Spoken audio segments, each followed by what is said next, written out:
ഹബീബി കൈഫ ഹാലക്.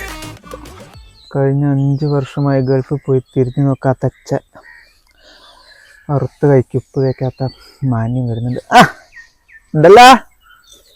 യാ അല്ലാ സുറ, എന്തൊക്കെയുണ്ട് വിശേഷം ബായ്? വേണ്ട, ഒന്നും പറയണ്ട. 5 വർഷത്തെ പരാതിയും പരിഭവങ്ങളും ഒക്കെ ഉണ്ടാവും എനിക്കറിയാം. അതൊക്കെ തീർക്കാനാണ് വെറും 2 ദിവസത്തെ ലീവിന് വേണ്ടിയാ വന്നിരിക്കുന്നത്. എവിടേക്കൊക്കെ പോണം? GD പോണോ? മലബാറിൽ പോണോ? ഇനി അതല്ല ഗോവ പോണോ? എവിടേക്ക് വേണമെങ്കിലും നിന്നെ ഈ ജോസ് കൊണ്ടുപോകും. എന്താടാ, എന്ത് പറ്റി?